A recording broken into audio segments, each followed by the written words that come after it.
Good evening, everybody, and welcome to Paravi Network's Into the Rift. We've got a great show planned for you tonight, but before we get into that, I want to introduce my entire panel that's joining us this evening. We've got Stephen Nguyen, Camel Maj, even though I butcher that name all the time. He hates me for it. It's great. And Dave Throoper. Trooper. True. Yeah, whatever. Wow. I said I'm terrible at this. Wow. Of all the names to get wrong, you get the white guy's name wrong, not the Asian guy. I thought Troop- Right in the feels right away. Hey, you're Canadian. You don't have feelings. Give me a break. Anyway, we're going to be talking a lot of regionals tonight. Obviously, the past week we've had the North American and the Korean regional begin and end, excuse me.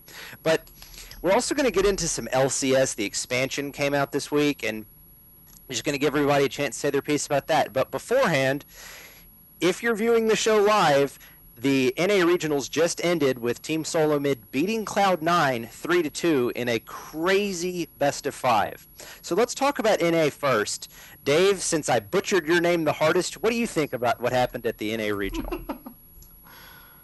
Well, thank you for at least giving me the floor as a sacrament to your mistake or your errors there.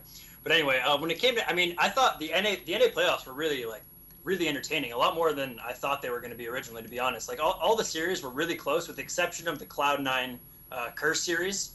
All the series were, like, really fun to watch. Like, they were really entertaining. They were pretty close. CLG getting destroyed by Dignitas too, but that doesn't count.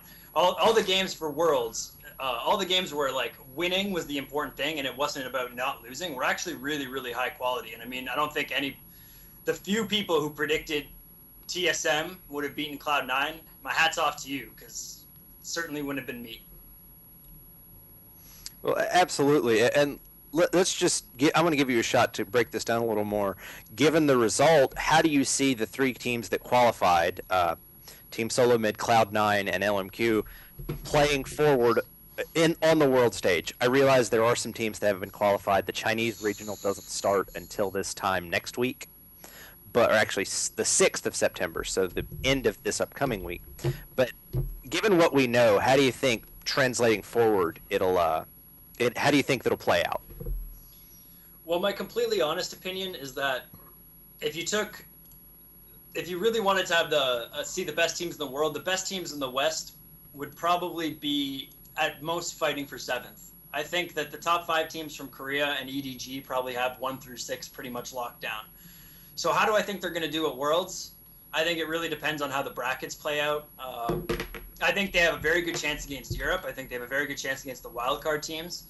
From what I've seen against EDG and Korea, granted, TSM really did. They looked pretty good today, and in the whole playoffs, they really did.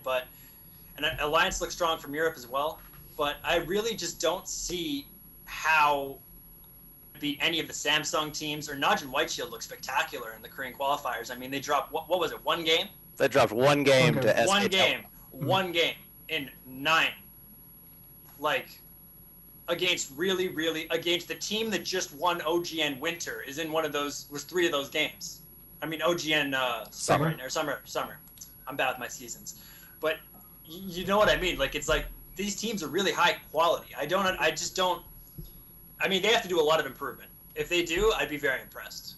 I don't see them coming inside the top 4 unless the brackets are heavily, heavily in their favor. I can see that. Steven, do you agree or disagree with that sentiment? I would. Well, let's see. They don't have to play the first seed in the other regions, which is pretty big. They don't have to play Blue. We don't know who's going to be the first Chinese seed. Almost certainly EDG. Sure. But since for the sake of discussion, let's say EDG, because EDG is at minimum a half step ahead of everybody in China right now because of OMG's difficulties. Sure. All right. So for that sake, they want to play EDG. They will have, on the off chance. Okay. Do we know how many teams are getting out of groups in each group in Worlds? I get the feeling it's going to be top 2, but I don't want to hold myself to that. Right, I don't remember the 16 teams, 4 groups of 4. That's top 2. The only way that makes logical sense. Yeah. It would just be the top 2 teams out of each group advance out. Yeah, top 2. And, in that case, I give TSM a decent chance. So this is gonna get okay. Let's say they get paired up with Samsung White or something, and then I think they could be. I think they could possibly beat like second or third seed of China, maybe. As for EU, I think they could also beat out. There's a chance of it. I don't think they get stomped, but they will get stomped by the Korean teams. So basically that group will be up to the second spot will be up for grabs, and I think TSM has a decent chance. Well, okay, I can see that. What did you think of the tournament in general, like from the action we saw this weekend? Do Cloud9 or LMQ have a shot? Okay. No, go. Camel, go ahead. I'm sorry. I'm pretty sure that LMQ will kind of fall off for the Worlds, simply because throughout the entire weekend they basically did the same. They did maybe two different strategies that based on early skirmishes. So I don't think how it's gonna work against Korean teams that don't make silly mistakes, or well, they won't get pulled in those unfavorable skirmishes. And C9 is a bit different, but I still think they are a bit behind when it comes to decision making in the early and decision making overall when it comes to objectives, not only pushing for objectives but also defending the objectives early. Because for example, today they lost at least, I don't know, 4 or 5 towers throughout the series that they could have actually defended, but they didn't for some odd reason. Not trading for something, just lost it for free. So I think Cloud9 might do well against some teams, but not the Koreans. And I don't. Right now, Korea is structured, so it doesn't really matter if you're the first Korean team or the third or even the fifth. To be honest, it's pretty much the same throughout the first couple teams. It just depends who plays who at some day.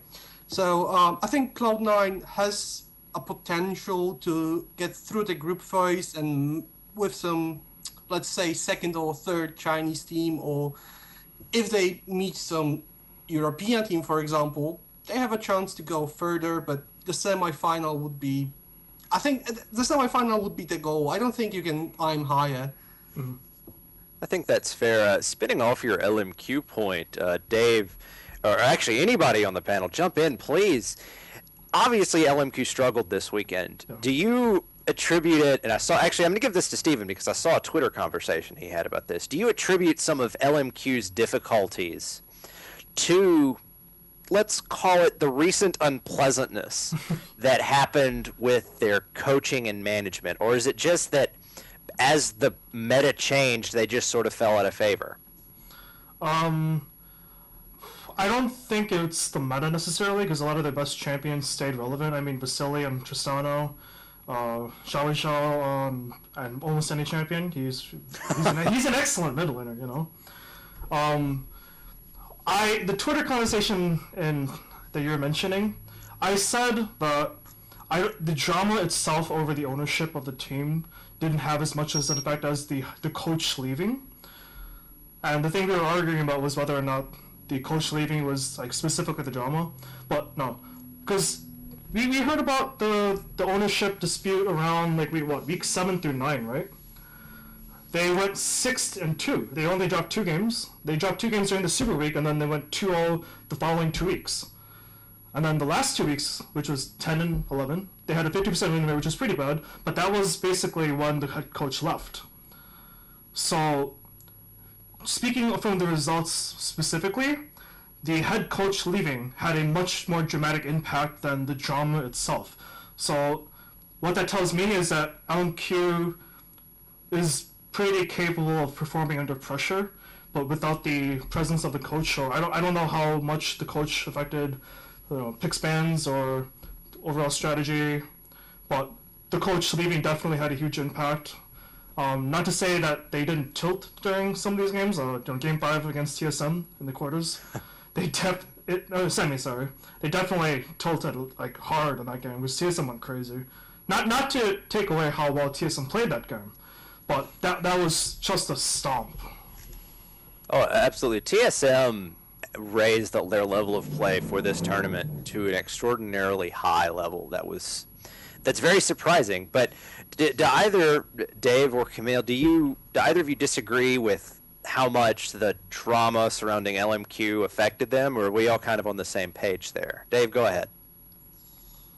No, I would assume that, I mean, when you have your head coach leaving you, and some of the stuff that came out around that whole LMQ debacle just seems so ridiculous that I don't see how that could not affect you. Like, these guys are still, how old is the oldest one of them? Like 21, 22? They're still, you know what I mean? They're still young people too. Like, thugs coming in your house when you're trying to play video games. Like, what's going on here? Like, that's a complicated scenario. I don't see how that doesn't make you, at least, and especially if your coach leaves, like, I would agree with Steven in his little Twitter argument.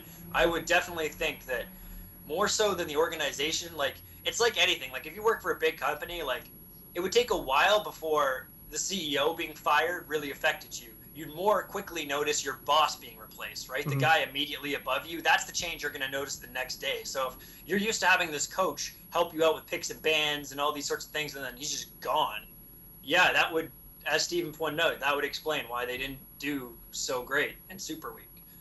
Definitely more so than the organization. I don't think it bodes too well for them, but hopefully they find themselves a good organization to support them, because they're a good team and they played well, and they seem to be committed to representing NA. Like, so got to give them credit for at least they qualified. You know, they went down 2-0 to Curse, and as much as they did choke in that TSM series, boy, did they play incredible when their backs were against the wall in terms of qualifying. So.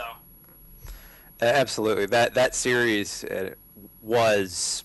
It really was a tale of it was a tale of 5 games. It was like a tale of 2 halves almost. It was wildly entertaining. I had to write something for LOL Esports, and the turning point was with LMQ, like one team fight near the Dragon in the second game, and they just stormed through Curse after that. It was a very entertaining series. But any final thoughts? I'm just going to throw this one out.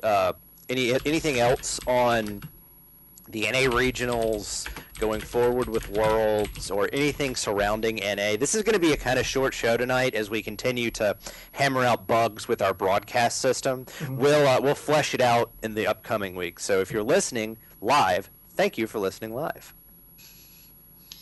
Well, I think when it comes to NA, the biggest story out of NA regionals, the one that there's 2 really big ones: CLG not qualifying, which kind of has already been talked about to death. But the one that just happened, and the one that I think very few people would have predicted, even less so probably than the CLG not qualifying, is TSM coming up on top of Cloud9 in the playoffs. I mean, Cloud9 has historically beaten TSM all the time. Yes, they've been scrim partners. I kind of made this comment earlier on Twitter that I think that they're like the closest you could get to sister teams in the Western Hemisphere. Like, they seem to be very good friends. They play each other all the time. They've said they have great respect for one another. They talk back and forth. They bounce ideas about how lanes should be played and things like that. So it's kind of a very unique dynamic, or an interesting dynamic, rather, to see TSM come out on top in that matchup, where traditionally Cloud9's always seemed to be the one team that's had their kryptonite, or been their kryptonite, rather. Well, I'm not sure if it's so weird that TSM won. Obviously, I predicted, as everyone else here, that they would get, stomped. We are sorry, Lord Loco. Forgive us. I was just happy that TSM took one game off. I wasn't like fully on the train of, TSM's gonna win now that they've won one game. I was just like, finally, they've broken Cloud9's undefeated playoff record. I'm satisfied. Turtles from my city, so I have to, I have to cheer for TSM. Technically, they're like the hometown. Whatever. I'm still not sure. The final was fun, but it's just like the series between CLG and Curse. The first series, people went on the huge. They created the huge hype how good or how improved the Curse team looks like right now, and then they got stomped 3-0. So I'm still on the edge here, whether it's TSM being better than Cloud9, or just they are having a bad day, or maybe they are on a upswing, or they just hit their peak or something. There are many other factors that I still wouldn't say necessarily that TSM is a better team and that Cloud9 just got dropped to the second seed in NA. I wouldn't really say that truthfully. No, I don't think you can say that definitively. But I think what today did show is it showed some serious, like in Game 5 at the beginning where TSM took that Dragon and Cloud9 came to contest the Dragon, but then didn't, like it was too late, like they just came and got nothing and didn't go. That is so uncharacteristic of Cloud9. They are the team that recognizes, traditionally, they're the team that recognizes that the Dragon is lost and will rotate somewhere else on the map and take an advantage there. And today, they kind of showed that they are vulnerable to a team in NA, which is never typically the only teams, that have done that have been teams from outside the region. So for NA to do that, for TSM to do that in multiple games in a series, it did show. I mean, it has me a little bit worried because I think everybody's always put Cloud9 up on this super pedestal of NA, and it seems like that's been breached a little bit. Like you can't distinguish them that much anymore. So either that means the rest of the NA region has caught up and we can now be slightly more competitive at Worlds than we were, or Cloud9 has fallen down. And that's the thing about only interregional play, right? It's hard to tell sometimes which it is. Until they play the other regions, we can't say for sure. I think the thing you haven't considered here, and I apologize for cutting you off, is that TSM has gotten better. Yeah. Lustboy is an astonishingly good support. Mhm. He has, on CJ Blaze, he was a good support. He came into a TSM situation that was admittedly very rocky. There's no other way to put it. And did TSM suffer as he tried to integrate with the team? Absolutely. But I know I personally said, and I wasn't the only person that said, Lustboy's Nami was spectacular throughout. Yes. You put him on Nami, and it's just like, psh, well, what are we going to do? And it's not like that's the only champion that he's really good on. Lustboy's coming has helped out the bottom lane, where Wild Turtle is crazy. I mean, not a bad kind of crazy, just a crazy kind of crazy. Right. And not only, but it's also helped their local vision control. That was one of the things. If you go back and watch those games, TSM had a really solid habit of out-visioning Cloud9. And if you want to talk about like one of the things that shocked the hell out of me just as an observer, TSM's vision control was very solid, and the base of that was Lustboy. Mm-hmm. So I think the thing you haven't considered, Dave, is that TSM has stepped up. Now, does that mean that Cloud9 has taken a slight step back? I think there was some trouble in all those games. I think there are spots that when Cloud9 gets over and looks at that film from top to bottom, they will see some very obvious mistakes. I'm a freelance writer for LoL Esports, and I saw them, for God's sake. I don't play 13 hours a day. So I think there's that. But I do think you're kind of selling TSM short if you say they're not getting a lot better. Does anyone disagree with me, or is it just TSM played the series of the year for them, and they're just going to fall flat on their face going forward? They definitely No, they played played great. amazing series. Yeah, no, I mean, it wasn't even just the C9 series, even the LMQ. When I'm specifically talking about that play where Lustboy flashes in front of the Brown Q in Game Yeah. 5. Right. And it was after Darius helped Beerus to get 2 kills in the jungle, and then right after that, Moore and Vasily fought Turtle and Lustboy. Do you guys remember what I'm talking about? It was a 2v2 skirmish. It was Tristana Nami versus Braum and I want to say Lucian, and then do you guys remember this? This is like the super hype play in that game 5 of LMQ versus TSM. I can't place it right now, but at the same time, I was only half watching that game, to be honest with you. Hey, come on now! Tennessee and Utah State had kicked off. I take no responsibility for that. Choosing football over the league, I don't know who you are, man. I'm a sports. That whole game was another one that was like TSM played some really tense. I think just to clarify, I don't think TSM did not I definitely think TSM got a lot better. Like they played much better during these playoffs than I've seen them play all split. But that's not even comparable. So that's definitely for sure, Thomas. But I just it's very hard to say that if they necessarily got so much better, or if it was like a step back, like you were saying, a little bit from Cloud9, because they did make some mistakes that were very uncharacteristic of the Cloud9 team that we know. Now they've been playing a little bit off kilter all split, with High having that whole time period out. But as I was saying, I think the one thing that you can't give credit for to TSM is that they played some incredible 5-game series, like really, really tough. Those series that really show you what a team's made of, TSM showed you why for so long they were number one. And I don't know if that's somehow stuck. I don't know how they've somehow managed to keep that within the organization. But on top in 2 really, really, really tight series like that, it's impressive. I mean, that is probably, to me, that's the thing that bodes the best for them heading into Worlds, is that they have this experience coming out and being victorious under immense pressure. And that gives you some incredible confidence in those situations going forward. So, Well, I would agree to an extent, but I'm going to be a bit of a pessimist here, because in both series, today and yesterday's against LMQ... you mean Saturdays? Saturdays. Cool. Yesterday was something else. But anyway, LMQ at the last 2 games where they lost both, they made a ton of individual mistakes, individually horrible plays, especially No Name, who played on Lee Sin, was just atrocious. Like, honestly horrible. He was, I'm just gonna look at this, he was 0, 11, 2. So 2 assists for 11 deaths. Mm-hmm.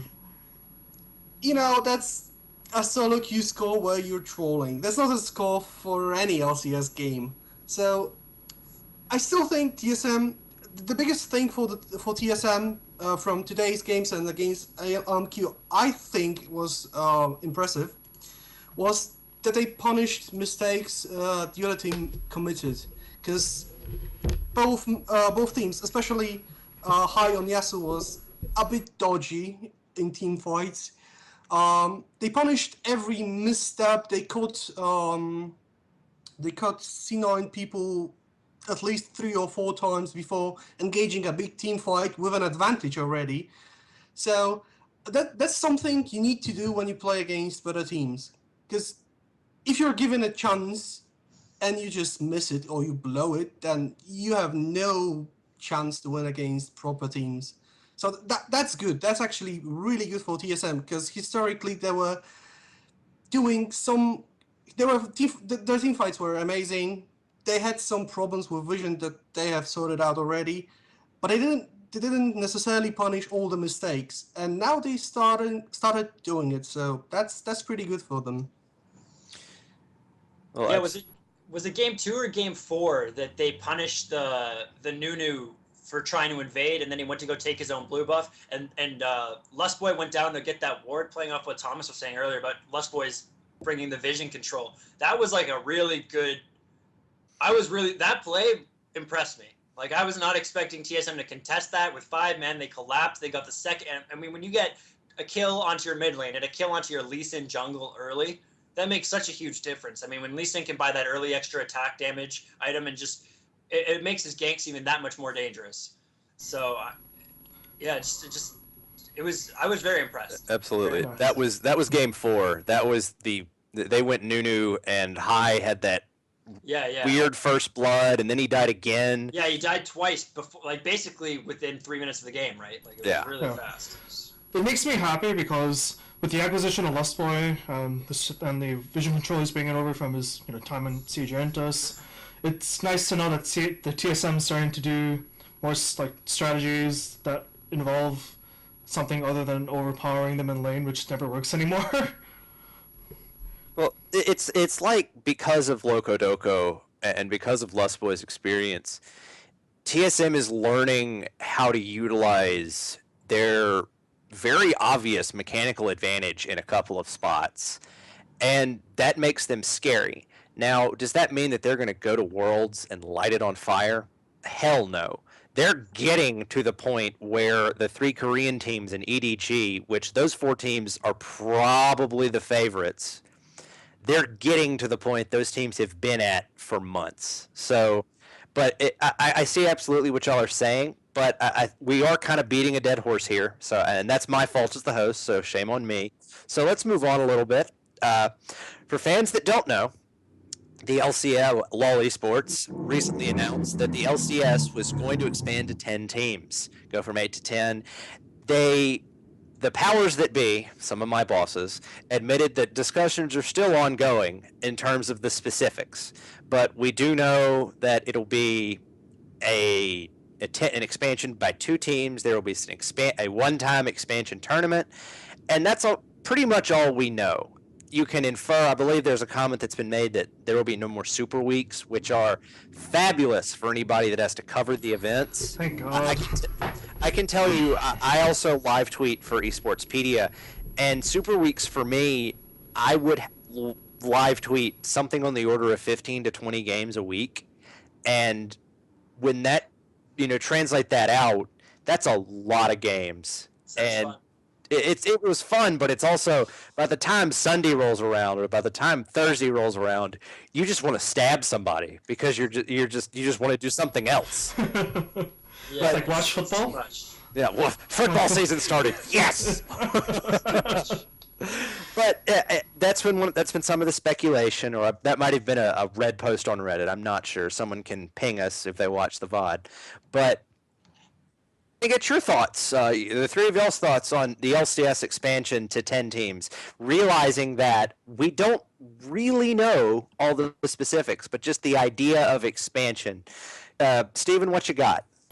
I like it because, well, first of all, I've always thought it was kind of weird how we only allowed 8 teams. If we had more teams, I figure there could be, actually, I'm not sure how much different it would be if there were 10 teams, but I like the idea of it. But more specifically, I do like that they're getting rid of Super Week, if that's true. Because Super Week is so badly thought out when you consider the fact that in between each LCS week, there's 5 days, right? 5 days of prep for 2 games. Whereas Super Week, there's 3 days to prep for 4 games. And let's be honest here, it gets kind of boring towards the end of Super Week. Or at least for me. Unless there's like really hype games at the end. But I still think Super Week is just badly thought out. And if there's more teams, that means more competition. More players can kind of showcase the talent. And I don't know, I think the scene would be better. Especially because OGN works on, 16 teams every season, 3 times a year. Well, but they might be going down. Well, They it might get rid of might be going down. which would be, I think that would be a terrible mistake in terms of continuous. One of the things that makes League so awesome, if you ask me, is on any given day you can find a professional game. Yes. Even right after Worlds, there probably will be some LPL stuff, or there will be WCG qualifiers again. So you never have this off season. You can make the argument that, oh, football's better because you're lusting after it for 8 months out of the year. And there's something to that, but I don't think in that sense League of Legends should go that way. But again, that's just my opinion, and I'm the host, so I'm talking way too much. Dave, what do you think? Well, I don't think League would survive that way either. Like football's, like any major sport has been around for so long. League, like video games are much more fickle, you know what I mean? Like a new one becomes popular very quickly. So I agree with you. I think it's good about League that you can find a pro game on any given day. But about the expanding to 10 teams, in the short run for the viewership, yes, it's kind of going to suck. There are going to be more stomps. Cloud9 versus one of the challenger teams right now, I mean, is that really going to be an entertaining game? Probably not. Let's just be honest. Alliance versus one of the European challenger teams. Probably not going to be that entertaining a game.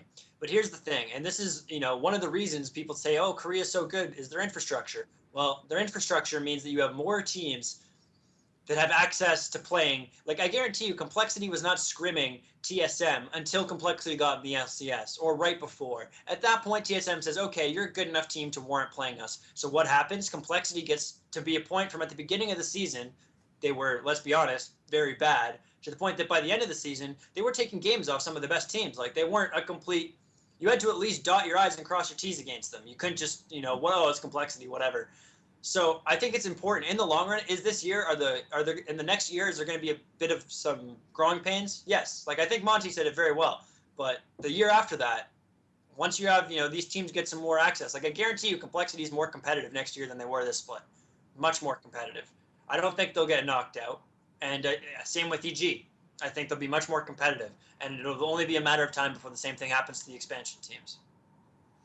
It's a good point. Camille, what do you think? Well, I actually wrote an article about it, so a Well, bit of then, self-promotion. the floor is yours, my friend. Now the pressure is hitting me. But okay, first of all, the expansion has a few disadvantage for the Challenger series because let's be honest, nobody watches it, and it starts to becoming a farm for the LCS teams to just grab somebody like someone's good enough, so let's pick him up as a sub or maybe as a starter even. And it's gonna go down. If we expand it to 10, in NA, maybe 1 or 2 teams will start to dominate Challenger Series. In EU, maybe 2 teams, because NIP maybe will be just as cursed as Curse and not qualify again.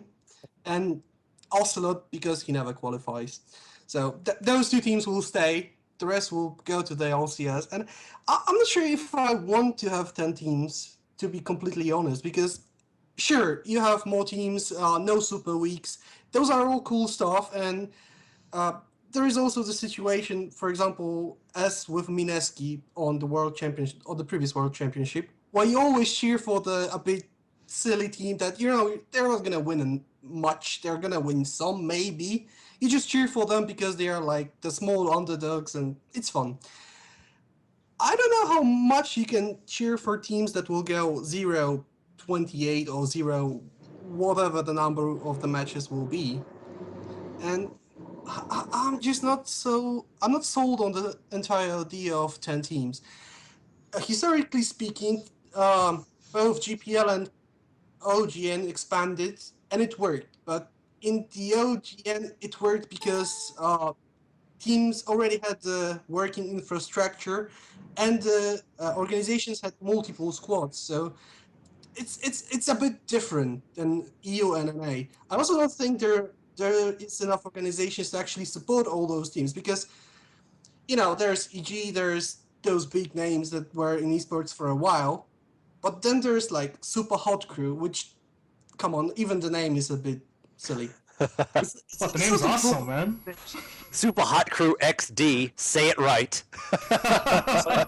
I think one of the things you're missing though from that train of like that argument is that once you have these extra teams available, like once it's now 10 teams in the LCS, right?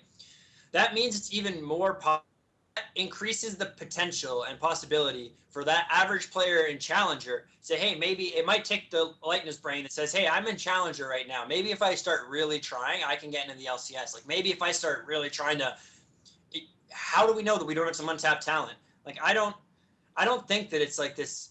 I find it very hard to believe that we have, players in Challenger who just royally suck at the game to the point that they couldn't be taken and molded into a good player. They just need the same access to those games, right? Like it's pretty unreasonable to expect somebody who's never played in a game with lane swaps and all these types of situations. Because let's face it, solo queue is it might as well be a different game. It literally might as well be a different game. I definitely don't agree with the entire idea that players from the Challenger are not suited for the LCS. You have coaches, just train them. That's what the coaches are for.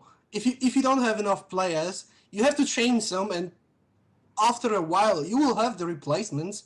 You can't just say, yeah, there's nothing to replace, let's just grab some Korean. That's just a weird way to go about it. I'm just saying that if we take all the talent already from the Challenger Series to the LCS, the Challenger Series will immediately suck. And it already is a bit weird when you watch it, when you compare it. And it's also after the LCS, so the comparison is pretty quick. So you have like TSM versus a C9 game, and then just some random... I don't even remember those names. That's how silly those teams are. So, I don't know. The only thing I would really like is the idea that... because I think it was already also announced that the playoff format will not be changed. So there will be 6 teams going to the playoffs. and then will be guaranteed to go to the next split. So I would assume 4 other teams will have to requalify. And I like the idea of more teams being on the rotation through the Challenger Series to the LCS. That's a good thing, and that's pretty much the best thing for me. To that point, I understand that, yeah, if we move some more Challenger teams to the LCS, Challenger team would suck, the scene would suck, but I don't think we care whether or not whose Challenger scene is better. It shouldn't the point be whose competitive scene is better. And to that point, yeah, we would have some pretty low quality games if we had some coast back in the LCS and going against C9 or something. But that happens in OGN too. We get a bunch of amateur teams who make it through the qualifying tournament, don't we? We have what was... I don't remember the name of that team from, I think, summer last year, but they had that support player who was named My Little Pony or something. And they crashed and burned in the first, in the group stages. There's also Big Final Miracle. They didn't really do that, but we should at least give the lower teams a chance to compete with the big boys, and that way they would actually get better. What if the Challenger scene being bad holds back the other bad Challenger teams? So what you're saying is it's a chicken or the egg. It's a chicken and egg problem. You want your competitive leagues to get better. Mm-hmm. How do you do that? Obviously, some people, some teams feel that importing talent from elsewhere is the way to go, and that's their prerogative. But that's a very expensive method. I mean, that's and it's a lot of stress on the organization. So you might not choose to do that. Well, what do? You have to build a competitive environment. Even if a challenger team is not very good, you're getting people started in the 5v5 mentality. Does that mean you're going to pull a top 100 challenger player that has never played a 5v5 and throw them in a lane swap and they're going to be great? No, that's not that won't work. But it's kind of like, how do you learn? A lot of people learn by doing. I know I do that. I have to do something. I have to tactically feel it and do it in order to truly understand it. And I don't think I'm not unique in that. So let these young players see the situation. More than that, and this is actually something that I want to get your comment on, all three of your comment on, but getting players into a system not only helps them develop as players, it might cut down on some of this, for lack of a better word, absurdity in the media, because you have the structure for these people, as opposed to this kind of, dare I say, wild, wild west mentality that currently exists in the challenger scene. What would your reply to that be, Camille? As to change in the mentality. Yeah, pick a point and go. Right. I definitely think it would stabilize a bit the LCS, but it would definitely maybe bring some talent to the Challenger Series, because there would be more chances to get further on, and it would possibly, in the media, if you have more teams and a stable environment, it would also show that it's a serious sport in some ways, at least. That I agree, but I still think it's just the changes. It's expanding one league for the cost of the other. That's all I'm saying. And I think every sport needs to have this second part, not only the professional part, but the semi-professionals or the amateurs.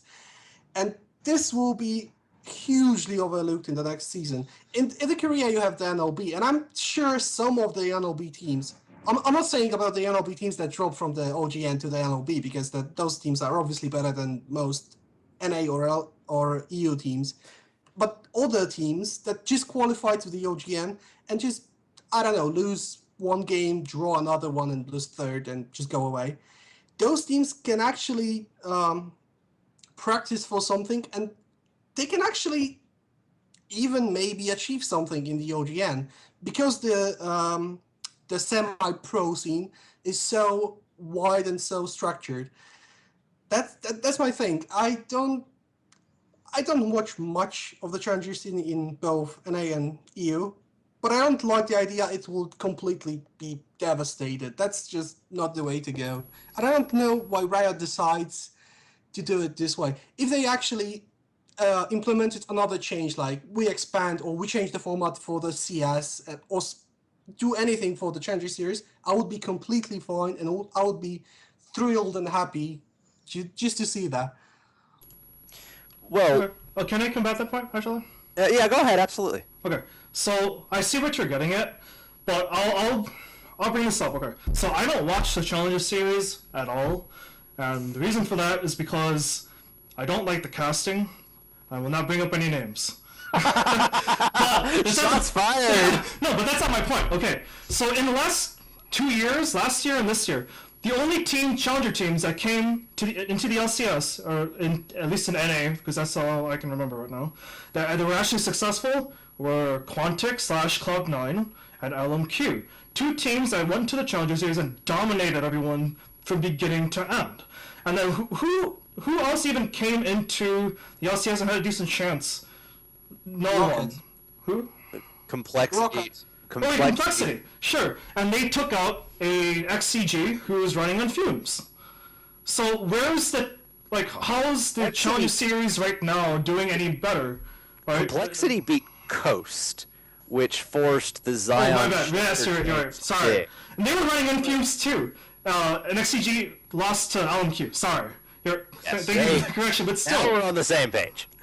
No, wait, but still, yeah. But still, these extra challenger teams took out teams that were on their last fumes, and if this is the best our Challenger Series scene can do, yes, we should.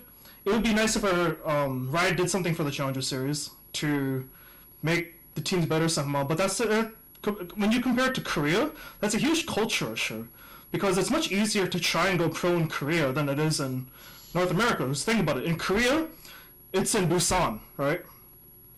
All the competitive stuff is in Busan. That's like a 1 to 2 hour train ride from the major parts of Korea. For NA, you have to basically uproot your life and go to LA, live in a gaming house with an amateur team, and then try to make it in. How many people are even going to try and do that? Compared to Korea, where you can basically practice at home and then make the 1 to 2 hour trip to Busan to compete in OGN or NLB. So yeah, that's a culture issue and something that I could address. But right now, I'm sorry. Yeah, I'm pretty much repeating myself. Let's let Dave get in. What you Yeah, got? I'm basically repeating myself at this point, but I got my point out. Yeah, there's just one thing about this, like the challenger scene will get better from this, and here's how. Because when you have 10 teams, that means there's 10 teams, that means there's 50 players now playing at the highest level in North America. Some of those players are going to get subbed out. Even if the teams don't change, the players are going to get subbed out, right? Like you're going to have the best, you're going to have some of you're always going to have a good player on a bad team that can get picked up. You're going to have players kicked off. Like that's always going to be the case, right? So some of these players are not going to get right away onto another LCS team. Like has been happening, they're going to go back into Challenger. It's kind of a weird, it's not like professional sports where it's only a one-way ladder. Like we have a very two-way dimensional system unless you're a very elite player. So because of that, these players will go, and after teamed with, being continuously playing TSM and Cloud9, they'll go back, and even if they join another challenger team, they're going to make that team so much better by enlightening them with all these different things and improving the level of play. Like, do you see what I mean? It's going to take a while. You're right. Like this is definitely a long-term plan by Riot. If anything, it shows that they're really investing in the long-term stake of the game. Next season is probably going to be less competitive in challenger and the LCS. There's going to be a bigger skill gap, but the following season we could start seeing some real rewards for that. Well, I can buy that, but I think we have kind of beaten this again, dead horsing a topic, and that's fine. I would rather everyone get a chance and have a chance to have a discussion. That's the point of this show. But are there any final comments on this before we move on to our last topic? Are we good? The only final comment is I just remembered, if we have more challenger teams making it into like the last 2 spots of the LCS, even if they get knocked out the following season, they can at least show if they're good or not. Just examples from Korea, Bane, Wolf, The entire Arrow even? Zenith Storm roster? yeah, that- exactly. They all got picked up by better teams because they were shown, hey, these guys are pretty good. Let's give them some support. And if people are more willing to replace players on top LCS teams when they're not working out anymore, Well, now we have a place to see where they're good, which is the LCS, the bottom two slots. Well, you don't really have to reach that far as Korea. Europe actually has, I don't know, a couple at least players. Yeah. You have Niku from Gambit with Kubon, and Niku is actually pretty amazing lately. Yeah. You have Selfie.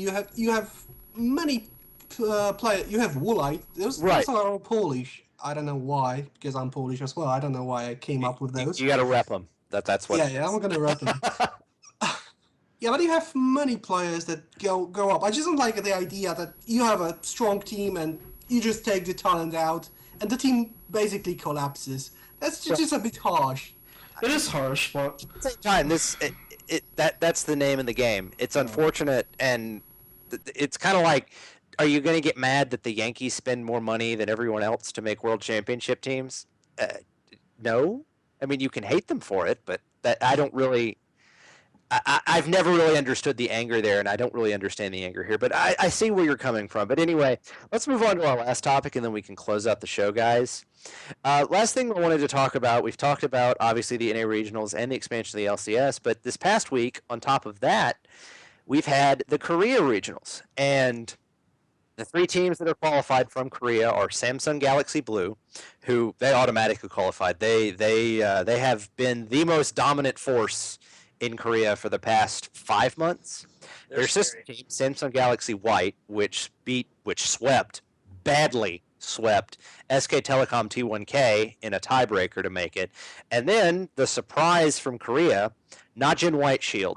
Najin White Shield, as we mentioned earlier, they had to go all the way through the qualifier, beating the KT Rolster Bullets, the KT Rolster Arrows, who just won Champion Summer, and SK Telecom T1K in consecutive days, best of 5 format. It was one of the most impressive things you will ever see as a league fan, and you've got to think that gives them some momentum.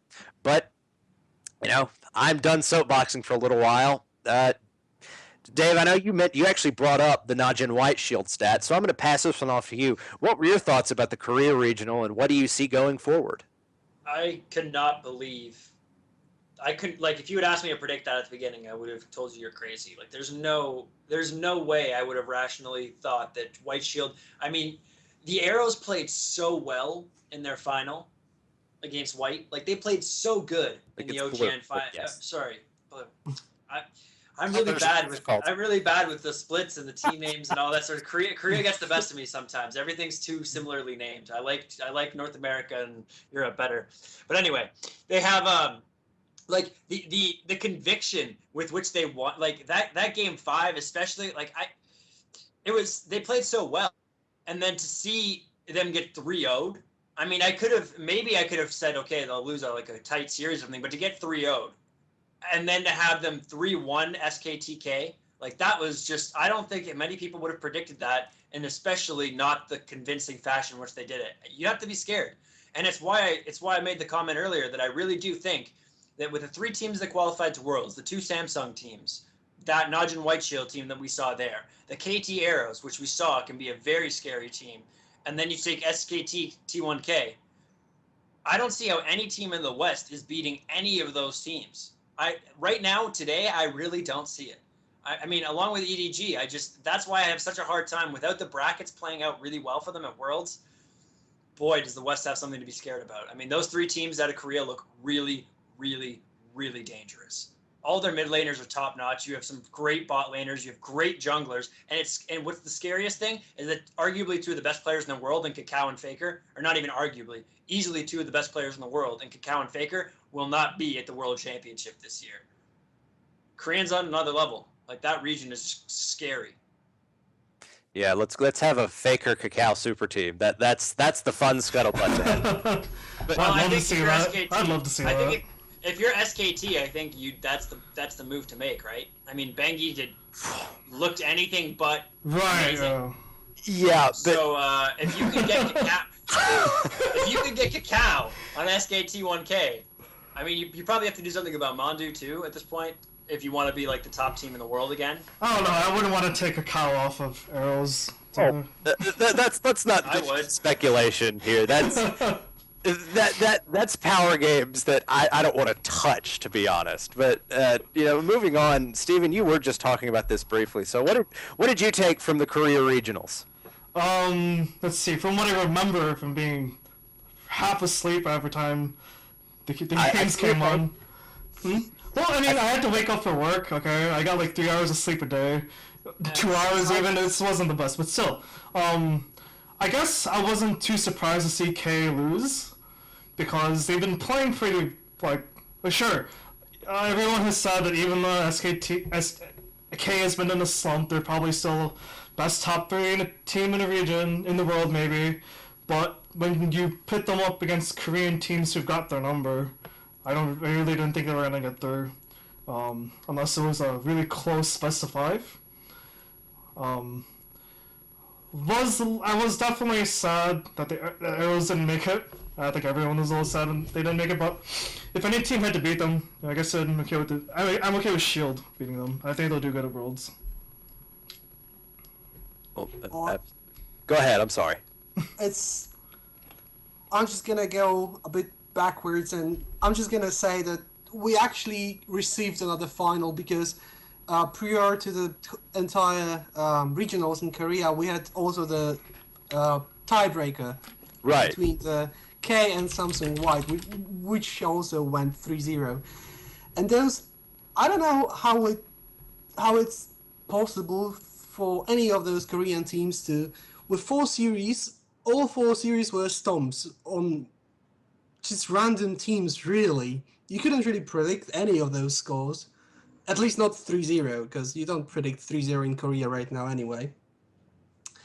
But I'm not sure how much work and how well will do the White Shield at Worlds, actually.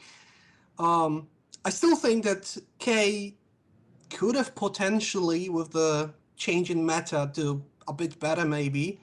And I also think just despite Blue being the dominant force, depending on how the brackets go for the Worlds, I'm not even sure they will be in the finals. If they meet White in the finals, they'll probably win. But there is a chance that they will meet White Shield or EDG earlier and lose, because I don't think Blue is that great. They are great against certain teams, and they are great in the region. I'm not sure how great they are otherwise against other teams at Worlds, pretty much. Well, it is important to realize, to that point, Blue hasn't had the international experience that a Samsung Light or, if SKT didn't make it, or an SKT T1K, they don't have that experience, so we don't know. So that is an interesting point that I hadn't thought of. I personally think that the only team that's going to beat a Samsung team is a Samsung team. It would not shock me at all if whichever Samsung team ended up winning only dropped 1 game throughout the entire tournament. I really think, and the only reason something like that will happen is Samsung White. Samsung White is a fabulous team, but those guys are a bunch of egomaniacs. And you have to be an egomaniac to do some of the stuff that they do. But guess what that translates into? Let's assume they're the number 2 seed in Korea. Let's assume they're number 1 seed. Let's just pull together a group. They get LMQ, Alliance, and a Southeast Asian team. If White doesn't respect that team, they're going to screw with them. That's what they're going to do. That is like, that's why they lost to T1S in the summer groups. It's not because T1S was this fabulous team. They got obliterated in a favorable meta in the 3rd, 4th place game. But if White doesn't respect you, yeah, they're going to screw around. So White screwing around might lose them a game, but it's going to be hilarious because they're going to style on some poor teams. It's going to be ugly. So, get your popcorn, because when they're playing a weaker team, you're going to see wacky picks, Dandy doing God knows what, and that's what's going to happen. But I really think the Worlds they're that far ahead. But anyway, the only thing though, like, I'd agree with you that it's very possible. I think it's even possible that a Korean team goes undefeated through Worlds. Like, I could see Blue or White stomping the tournament undefeated I could see that. The only thing about White, the reason I don't agree with your thing that they might go too far is they were the team that last year was probably they got railed so hard by Korean fans after what they did last year. I mean, they choked, and Dade still has never. They didn't choke. They just didn't. And the prepare. rest of them played like crap. And let's be honest, they were the hyped team out of Korea. Everyone was touting Ozone. They were scary in Korea, and they came Yeah, to of course Worlds, they were. and they played like crap. So now I don't see them. I see them taking this World Championship very, very seriously. A lot of people thought that last year's World Championship was sort of theirs to win, right? They were supposed to, predicting them, all these sorts of things. So they have to play very, very, very well this year. I think they will play very well. I just don't think you can overcome their nature. I really think they're going to just style on some teams, but they're going to compete. They're going to do very well. They might do that, but I'd see them styling on teams like once they have. I could see them, getting all the outer turrets down in like 15 minutes, and then saying, okay, now we're just going to play, Team Slayer for 15 minutes. I could see that. That I can see. The worst case scenario would be if they've clinched a spot in the next round, and then they play a weaker team. And someone's getting a cell phone call. That's not me. Sorry about that. It's okay. My apologies. Everybody can now make fun of Dave and his ringtone, but we'll save that for after the show comments. Better than my ringtone. That's why my phone's on silent, because I'm a smart person. Generic iPhone 5 ringtone. This guy. Anyway, not the point of the show. We are kind of winding down, so I'm going to say any other comments about Korea, the regional. I think we all do feel that Korea, any of the three teams, is a solid favorite to win over the rest of the world, which is kind of ridiculous. But anyway, any other thoughts on this, or do we just want to go on and spin on down? I'm just going to say that AHQ is going to win the Worlds, and I'm going to say it now. Wait, is Westor still on HQ? Is Westor still on HQ? Oh my God. It's going to be awesome. Okay. I think the thing to keep in mind. My last comment is just that I think Blue's gonna win unless White meets them somewhere. If White meets them somewhere, they're gonna crush Blue, and then White will win. I think feel crazy. I think the thing to keep in mind moving forward. I mean, we're gonna have another show where we do the brackets and all that sort of thing. We'll get That's more next week. Yeah, next week will be heavily Next Monday, brackets. right? It's Yes. gonna be it's gonna be impossible in my opinion. Like if you look at the way the brackets can play out, then the number one North American or European team will almost certainly have a second or third seed Chinese team. And from all the comments I've seen from Kelsey and Frosker, and who seem to be some of the most knowledgeable people on LPL who speak English, they don't give the Western scene too much of a chance against any of those teams.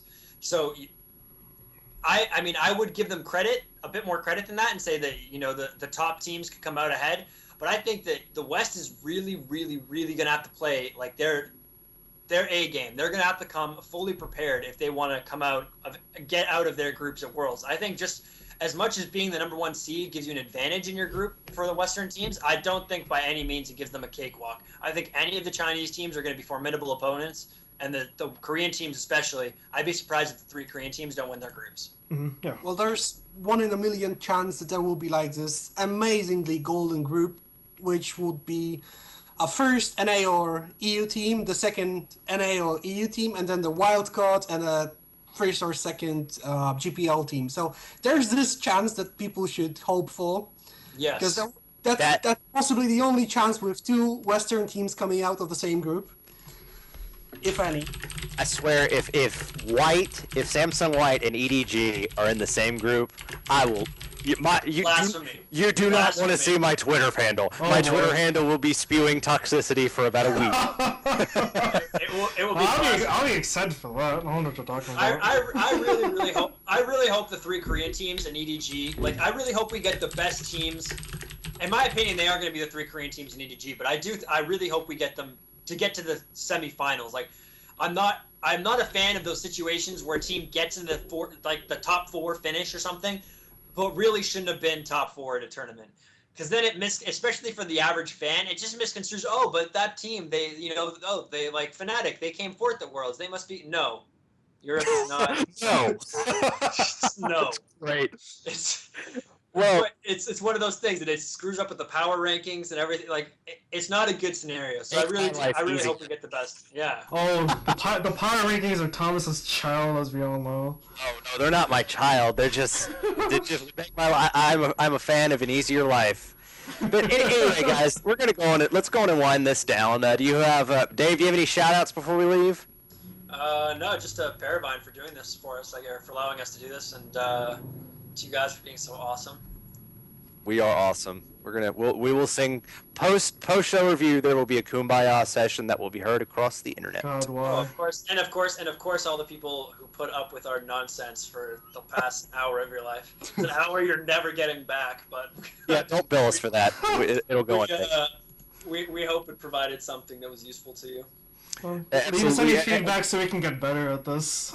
Yeah, at that good point. If you have a comment, if you've watched the VOD, send it to us. We would love to hear from you. We are trying to make this better. Hopefully, we'll be able to add a chat engine where you can ask us questions or get into the conversation.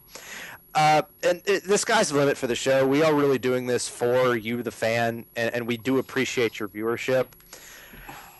Anyway, that being said, Steven, any shout-outs? No, just same as Dave. Shout out to Paravine for letting us do this. Shout out to my friends who helped support me through this, and last shout out to Monterey who can't be at Worlds. I feel for him. And Camille, anything for us before we leave? Definitely a shout out for Loco Loco who called us on our predictions prior to the Lord recording. Loco. Yes, Lord Yeah. Loco. Lord Loco That's- blessed us with a tweet. Shout out. That is how he must be called. Yeah. And shout out to Thomas for dealing with us for the entire hour, which is like dealing with kids pretty much. So Drinks are on them, guys. Hey, you guys, not me. Well, anyway, let's go on and wind this down. Again, echoing my panel here, thank you very much. Thank you to Paravine. Thank you to our viewers. Thank you to our listeners. Be sure to send us comments. Next week, we will be having a show. I don't want to give you a time lockup quite yet, but it will be on Monday. It will be primarily dealing with the World Group Draw. So please have a great rest of the week, and we look forward to seeing you again this time next Monday, hopefully. Until then, have a great one. See you on the Rift.